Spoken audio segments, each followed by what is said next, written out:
Now, next topic is kinds of political parties. There are two kinds of political party in most of the democracy. The first is national political party and other is state political parties.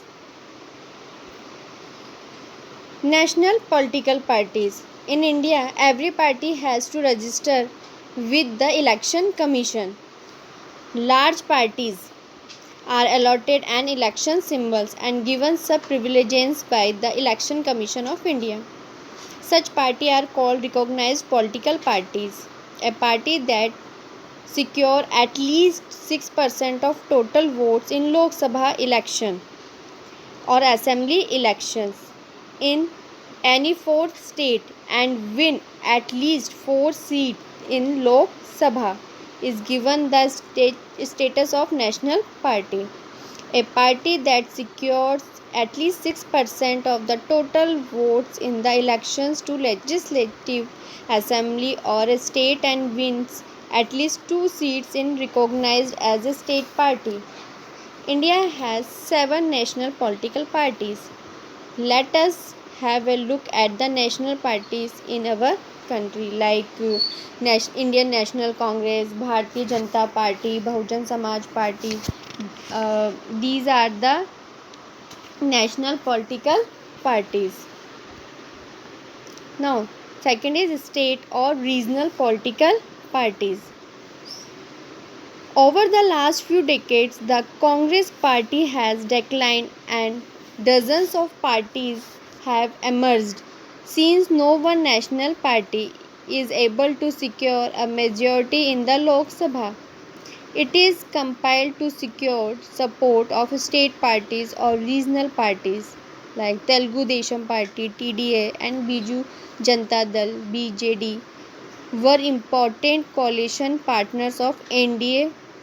Likewise, Rashtriya Janata Dal, Dravidam were important partners in previous ruling government at the center in the UPA. So these are the state political parties. Now, these are the national political parties. We have 7 national political parties. These are the state political parties. Mr. Narendra Modi is belong from BJP. Okay. Now the first political party is All India Trinamool Congress. It was formed on January 1st, 1998 under the leadership of Mamata Banerjee. It was recognized as a national party in 2016. Its symbol is flowers and the grass. Its main aim is to encourage secularism and federalism. The second party is Bahujan Samaj Party. The Bahujan Samaj Party is a party formed in 1984 to represent the OBCs, SCs, STs and religious minorities, those at the bottom of the India's caste system. The BSP was formed by Kansi Ram. It has led the government in Uttar Pradesh many times.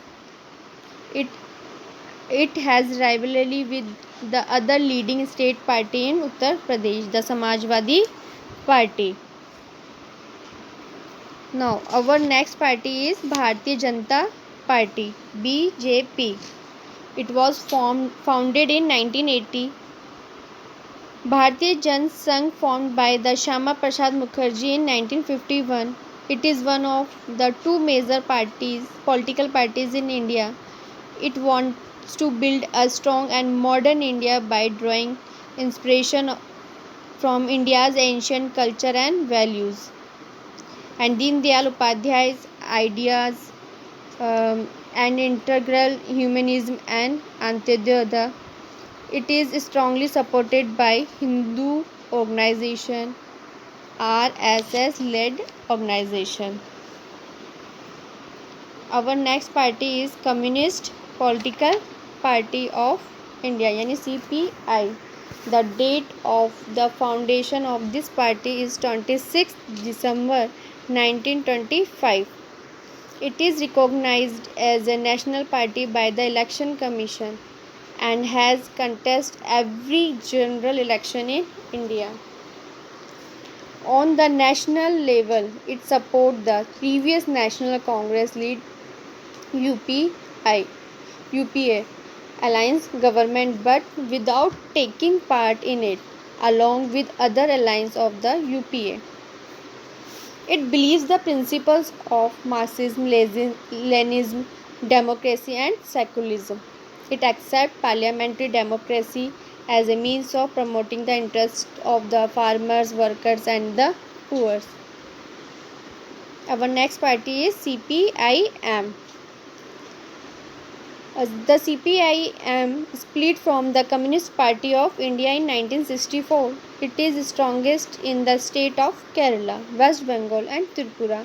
Believes in the doctrines of the Marxism-Leninism but accept parliamentary democracy for securing the objective of social economic justice for the down. It is critical of the new economic policies that allow foreign direct investment, means FDI in India. It was in power in West Bengal continuously for 34 years. In 2019 elections to the Lok Sabha, it won only 3 seats. It was a part of previous UPA ruling coalition at the center from outside. So next is Indian National Congress.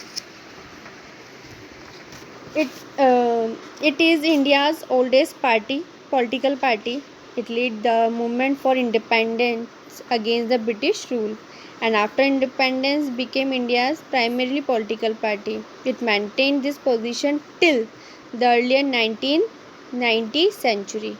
The 5 general elections held in 1952, then 1957, 62, 67 and 71, the Congress virtually controlled the politics of the country. It lost the election in 1977 following the emergency rule in the country. It made a comeback in 1980 under Indira Gandhi, was a massive victory and reached its peak in the election of 1984. After 1991, the Congress was on the decline and BJP rose in power. In the election held in May 2004, Congress emerged as single largest party with 145 seats. Its allies were Rashtriya Janata Dal, Dravid Mundra and other so many political parties. And now at present in India, the BJP is the leading government. Sixth party is Nationalist Congress Party (NCP). It was formed on May 25, 1999 by Sharad Pawar, P.A. Sangama and Tariq Anwar. After they left the Congress party, they had objected to a person of foreign origin becoming the Prime Minister of India. It was Maharashtra who had first supported Sharad Pawar. In January 2004, Sangama quit the NCP because they thought Sharad Pawar was getting closer to the Congress, and the NCP claimed that it support democracy, Gandhism, secularism, equity, and social justice and federalism. So these are the national political parties in India. And some regional party name is DMK, AIADMK, Shiv Sena, Sikkim Democratic Front, Mizoram National Front. So these are the state or regional political parties. So now next, our most important topic for board exam also, the challenges to political parties. All over the world, especially so in India, political parties are blamed for all the ills and problems in the working of democracy. Political parties play the most crucial role in a democratic polity, being the most visible face of democracy, anger the frustration of people are directed towards them. For an effective and vibrant democratic order, parties have to rise to challenges facing them and reform themselves. Basically, there are four challenges before the political parties. First is lack of internal democracy. The second is dynastic succession. Third is role of money and muscle power. Fourth is limited alternative available to voters. It means lack of meaningful choice.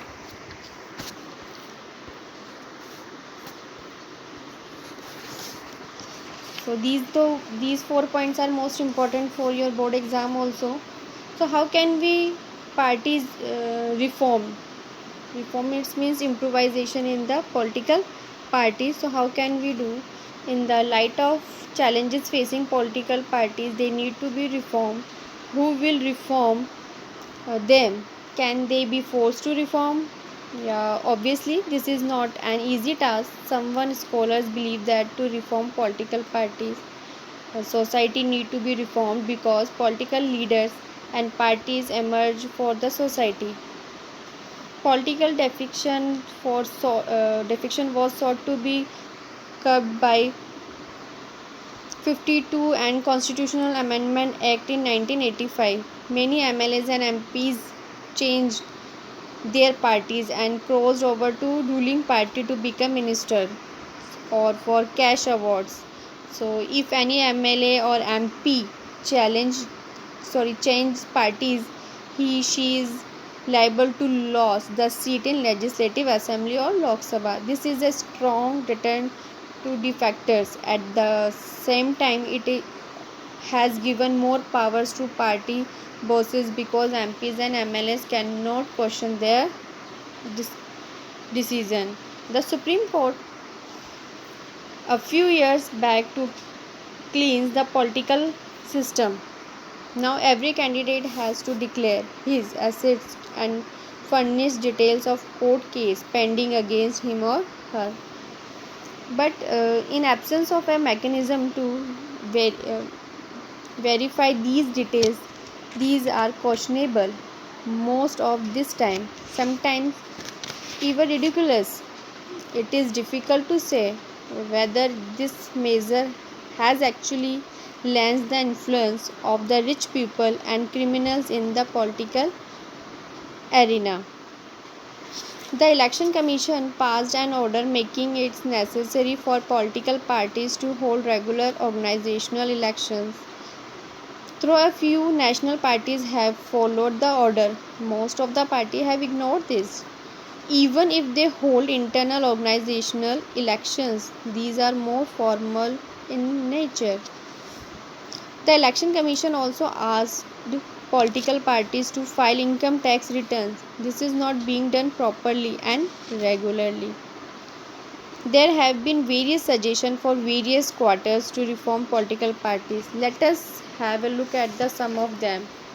Like all the parties' affairs should be guided by the laws, and independent authority should be entrusted with the task of overseeing internal affairs of political parties. All parties should allotted one-third of party tickets for elections to state legislature and parliamentary to women candidates. There has been a voice-various suggestion for a long time, including one by an ex-prime minister for state funding of elections. We have not yet answered this question, but how can parties be reformed? Legal solution to political problems is neither prudent nor effective. Laws have to be passed by parties themselves. They may find ways and means to do the different laws. Moreover, over regulations of parties' activities might be countered. There are two ways to reform political parties: by popular pressure and mass media role, and those seeking reforms should join politics. Ordinary citizen pressure groups and movements can play a vital role by petitioning the government and courts. So thank you.